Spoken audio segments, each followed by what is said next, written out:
Hello and నమస్తే. ఈరోజు మేము తైపేలో ఉన్న 3 మోస్ట్ అమేజింగ్ ప్లేసెస్ అయితే చూపించబోతున్నాం. అలాగే ఈ వీడియోలో ఎమరల్డ్ కలర్లో ఉండి పొగలు వస్తూ ఉండే హెల్స్ వ్యాలీ ఆర్ గోస్ట్ లేక్ అనే ప్లేస్ కూడా చూపించబోతున్నాం. సో మిస్ కాకుండా లాస్ట్ వరకు చూసేయండి. ఈ ఫ్లైట్ చూసి మేము ఫ్లైట్ ఎక్కి ఎక్కడికో వెళ్తున్నాం అనుకుంటే మాత్రం మీరు పప్పులో కాలేసినట్టే. ఈరోజు తైపేలో ఉన్న ఈ స్ట్రీట్లో నుండి ఫ్లైట్స్ అయితే చూడబోతున్నాం. ఇక్కడ నుండి టేక్ ఆఫ్ అండ్ ల్యాండింగ్ కూడా చాలా క్లియర్గా కనిపిస్తాయి. అండ్ మనకి వెనకాల కనిపించేది తైపే సోంగ్షన్ ఎయిర్పోర్ట్. ఇక్కడ నుండి ఎయిర్పోర్ట్ వ్యూ చూడండి ఎంత బాగా కనిపిస్తుంది, అసలు ఎంత క్లారిటీగా ఉంది కదా రన్వే అదంతా కూడా. అండ్ అలాగే ఇక్కడ నుంచి ఏదైనా ఫ్లైట్ టేక్ ఆఫ్ అయితే కనుక మనం ఏ ఎయిర్లైన్కి సంబంధించిన ఫ్లైట్ అనేది కూడా చాలా క్లియర్గా చూడొచ్చు ఇక్కడ నుండి. ఈ ప్లేస్ అయితే ఎయిర్పోర్ట్ ఫెన్సింగ్కి జస్ట్ బయటే ఉంటుంది.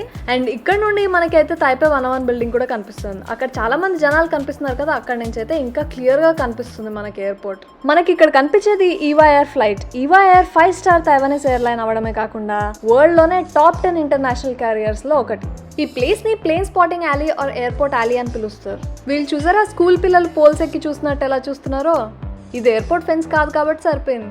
ఇక్కడ ఉన్న తైపే ఎయిర్పోర్ట్ తవ్యాన్ ఇంటర్నేషనల్ ఎయిర్పోర్ట్ అంత పెద్దది కాకపోయినా కానీ ప్రతి 10 minutes కి ఒక ఫ్లైట్ అయితే తప్పకుండా చూడొచ్చు. ఫైనల్ గా మేము ఎప్పుడెప్పుడు అని వెయిట్ చేసే టైం అయితే వచ్చేసింది. ఎందుకంటే ఇప్పటివరకు టేక్ ఆఫ్ చూసాం కదా, ఇదైతే first landing.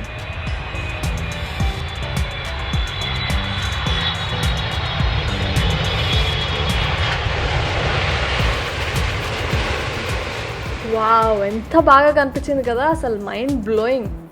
Fantastic, superb, mind-blowing, unbelievable. ఇంత దగ్గరగా అది ఫ్లై అవుతుండగా చూడడం అసలు ఫస్ట్ టైం.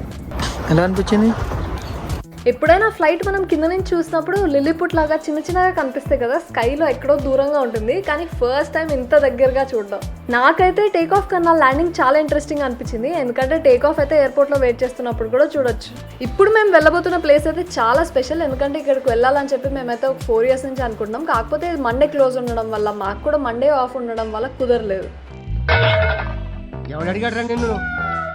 ఇప్పుడు మేము బిటౌ జియోథర్మల్ వ్యాలీకి అయితే రీచ్ అయిపోయాం. దీన్ని హెల్ వ్యాలీ అని కూడా పిలుస్తారు. అసలు దీనికి పేరు ఎలా వచ్చింది, ఈ ప్లేస్ ఎలా ఉంటుందో చూసేద్దాం పదండి. తైవాన్లో హాట్ స్ప్రింగ్స్ చాలా పాపులర్. ఇక్కడ హాట్ స్ప్రింగ్ వాటర్లో కాసేపు కూర్చుంటే డిసీజెస్ అన్ని తగ్గిపోయి హెల్దీగా ఉంటామని నమ్ముతారు. ఈ పొగలు చూస్తుంటే మీకు అర్థమై ఉంటుంది ఈ ప్లేస్ ని హెల్ వ్యాలీ అని ఎందుకు పిలుస్తారు. ఈ పొగలు వచ్చే వాటర్లో ఎలా కూర్చుంటారా అనుకుంటున్నారా? జనరల్ గా చెప్పాను రా, నేను సీరియస్ గా తీసుకున్నాను. ఈ వాటర్ ని తీసుకెళ్లి హాట్ స్ప్రింగ్స్ లో అయితే యూజ్ చేస్తారు. ఈ ప్లేస్ కి వచ్చిన వాళ్ళు మాత్రం ఈ పొగలు తగిలితే చాలా అనుకుంటారు, ఎందుకంటే సోనాలా వర్క్ అవుతుంది. అదే కాకుండా ఈ వాటర్ ఎమరల్డ్ గ్రీన్ కలర్ లో ఉండడం వల్ల చాలా మంది అయితే చూడడానికి వస్తారు. అండ్ ఇక్కడ నుంచి వచ్చే పొగల వల్ల మనం 20 minutes కన్నా ఎక్కువ అయితే ఉండలేము. అలాగే తైవాన్ లో హాట్ స్ప్రింగ్ వాటర్ లో బాయిల్ చేసిన ఎగ్స్ చాలా ఫేమస్. కొన్ని ప్లేసెస్ లో మనమే బాయిల్ చేసుకోవచ్చు, కానీ ఇక్కడ మాత్రం వాళ్ళే చేసిస్తున్నారు. ఈ ప్లేస్ అయితే జాపనీస్ వాళ్ళు తైవాన్ని రూల్ చేసినప్పటి నుంచి ఉందంట. అండ్ ఈ వాటర్ చూస్తుంటేనే మనకు అర్థమైపోతుంది కదా, ఇక్కడ లేక్లో ఉన్నది నార్మల్ వాటర్ అయితే కాదు, దానిలో సోడియం కార్బోనేట్ లాంటి చాలా కెమికల్ కాంపౌండ్స్ అయితే ఉంటాయి. దానివల్ల ఒక టైప్ ఆఫ్ సల్ఫ్యూరిక్ స్మెల్ అయితే వస్తూ ఉంటుంది. ఈ వాటర్ నుంచి ఇంత దారుణమైన స్మెల్ వస్తున్నప్పటికీ తైవాన్లో ఉన్న వాళ్ళు ఈ వాటర్కి చాలా హెల్త్ బెనిఫిట్స్ ఉండడమే కాకుండా చాలా డిసీజెస్ని క్యూర్ చేసే పవర్ కూడా ఉంటుందని నమ్ముతారు. కాబట్టి ఇక్కడికి వచ్చి తప్పకుండా కాసేపు అయితే టైం స్పెండ్ చేస్తారు. ఈ లేక్ చుట్టూ కూడా మనం ఒక రౌండ్ వేయడానికి వీలుగా ఒక పాత్ అయితే రెడీ చేశారు. ఇక్కడ నడుస్తున్నప్పుడు కూడా మనకి పొగల వల్ల చాలా హాట్గా సోనా ఎక్స్పీరియన్స్ లా అయితే ఉంటుంది. మండుతున్నట్టుంది. ఈ లేక్ కి హెల్ వ్యాలీ అనే కాకుండా గోస్ట్ లేక్ అనే పేరు కూడా ఉందంట. మీరు కానీ ఎప్పుడైనా ఇలాంటి విచిత్రమైన లేక్ చూసారా? ఒకవేళ చూస్ కానీ విని కానీ ఉంటే మాకు కమెంట్స్ లో చెప్పేయండి. మేము నెక్స్ట్ వెళ్తున్న ప్లేస్ కూడా బిటౌలోనే ఉంది. ఒకవేళ ఈ ప్లేస్ ట్రూ బ్యూటీ చూడాలంటే మాత్రం మనం మౌంటైన్ పైకి హైక్ చేసి మాత్రమే చూడగలం. తైవాన్లో చాలా వరకు హిల్స్ ఆర్ మౌంటైన్స్ హైక్ చేయడానికి కన్వీనియంట్గా ఇలా స్టేర్స్ అయితే ఉంటాయి. సో హైక్ చేయడం చాలా ఈజీగా కాకుండా చాలా సేఫ్ కూడా. ఒకవేళ మీకు హైక్ చేయడానికి ఇంట్రెస్ట్ అండ్ టైం ఉంటే మాత్రం తైవాన్ చాలా మంచి ప్లేస్. అసలు ఇలాంటి మంచి మంచి విషయాలు చెప్పాలంటే మాత్రం హైక్ స్టార్టింగ్లోనే చెప్పాలి. ఎందుకంటే ఒక 10 minutes అయిన తర్వాత అరే ఈ హైక్ ఎప్పుడైపోతుందనే వెయిట్ చేస్తాం అలసిపోయి. ఈ హైక్ మొత్తం కంప్లీట్ అయ్యాక డెస్టినేషన్ ఏమో కానీ వెళ్ళేటప్పుడు జర్నీలో ఉన్న ప్లేసులు చూడండి ఎంత బాగున్నాయి. అసలు ఏదో జంగల్లో నడుస్తున్నట్టు ఉంది కదా, అసలు మొత్తం చుట్టూరా కూడా మనకు గ్రీనరీ తప్ప ఇంకేం కనిపించట్లేదు. అసలు ఏజ్తో సంబంధం లేకుండా ప్రతి ఒక్కరూ ఎంత యాక్టివ్గా ఉంటారు ఇక్కడ. తైవాన్లో అందరూ హెల్దీగా ఉండడానికి రీజన్ ఈ హైక్లు కూడా అయి ఉండొచ్చు. ఒక 20-30 minutes హైక్ చేశాక మనమైతే ఒక వ్యూ పాయింట్కి రీచ్ అయిపోయాం. ఈ వ్యూ పాయింట్లో ఉన్న కొండలు ఇవన్నీ చూస్తుంటే అబ్బా నెక్స్ట్ టైం వచ్చేటప్పుడు తప్పకుండా మ్యాగీ ప్యాకెట్లు అయితే తెచ్చుకుని ఇక్కడ వండుకుని తినాలనిపిస్తుంది. అసలే ముందు ఈ వ్యూ ఎంత బాగుంది కదా, బట్ ఇక్కడికి రావడానికి మాత్రం మాకైతే ఫుల్గా తీరిపోయింది. అయిందా? బాగైందా? ఇక్కడికి రాగానే ఒక 5 minutes బ్రేక్ తీసుకుని ఈ వ్యూ మొత్తాన్ని ఎంజాయ్ చేయగానే టైర్డ్నెస్ మొత్తం పోయింది.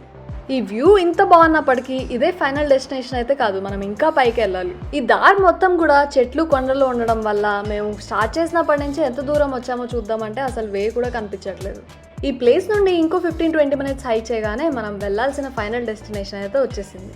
అలా పైన చూస్తే మనకు ఒక చిన్న హట్ లాగా అనిపిస్తుంది కదా, మనం అక్కడికే వెళ్ళాలి. ఫైనల్ గా మనం అయితే రీచ్ అయిపోయాం. అండ్ ఇక్కడ వ్యూ చూడండి ఎంత బాగుంటుందో. అసలు మనకి ఇక్కడ కనిపించేది మొత్తం కూడా పెసిఫిక్ ఓషన్. ఒకవేళ ఎండ్ ఉంటే కనుక ఇంకా క్లియర్ గా ఇంకా బ్లూయిష్ కలర్ లో కనిపిస్తుంది. బట్ క్లౌడీగా ఉండడం వల్ల మనకి క్లియర్ గా వ్యూ అయితే కనిపించట్లేదు. మేమైతే కాసేపు సన్షైన్ వస్తుందేమో అని చెప్పి వెయిట్ చేద్దామని అయితే ఫిక్స్ అయ్యాం. బట్ ఇప్పుడు కూడా చూడండి అసలు ఎంత బాగా కనిపిస్తుందో వ్యూ మొత్తం కూడా. తైవాన్లో మౌంటైన్స్ ఇష్టమైన వాళ్ళకైనా బీచెస్ ఇష్టమైన వాళ్ళకైనా చాలా ప్లేసెస్ అయితే ఉంటాయి. ఎస్పెషల్లీ ఇలాంటి ప్లేసెస్ అయితే బీచ్ లవర్స్ అయినా మౌంటైన్ లవర్స్ అయినా ఎవరికైనా నచ్చుతుంది. బికాస్ వాటర్ అండ్ మౌంటైన్స్ మనం ఒకే ప్లేస్లో అయితే చూడొచ్చు. ఒకవేళ మీకు ఇక్కడికి వచ్చాక కూడా ఇంకా హైక్ చేయాలనిపిస్తే కనుక ఈ స్టేర్స్ కనిపిస్తున్నాయి కదా, ఇంకా ముందుకైతే వెళ్ళొచ్చు. అక్కడ నుంచి ఓన్లీ ఓషన్ మాత్రమే కనిపిస్తుంది చాలా వరకు. ఆ హట్ వరకు వెళ్ళాలి. బట్ మాకైతే ఈ వ్యూ చాలా ఇష్టం. ఇక్కడ రోడ్, బిల్డింగ్స్ అండ్ మౌంటైన్స్ కూడా చాలా క్లియర్గా కనిపిస్తాయి.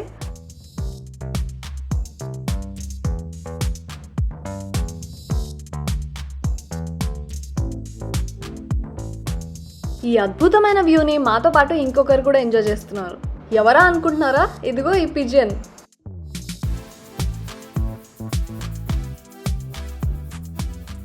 నెక్స్ట్ వీడియోలో ఒక అమేజింగ్ ప్లేస్తో మేము ముందుంటాం. అప్పటి వరకు ఈ వీడియో ఎలా అనిపించిందో మాకు కమెంట్స్లో చెప్పేయండి. అలాగే ఇలాంటి ఇంట్రెస్టింగ్ వీడియోస్ కోసం subscribe. 4 days 3 nights Macau tour 14,000లో ఎలా ప్లాన్ చేసుకోవాలో తెలుసుకోవాలంటే లెఫ్ట్ సైడ్లో ఉన్న వీడియో చూసేయండి. అదే 4 days 3 nights మలేషియా టూర్ 13,000లో ఎలా ప్లాన్ చేసుకోవాలో తెలుసుకోవాలంటే రైట్ సైడ్లో ఉన్న వీడియో చూసేయండి.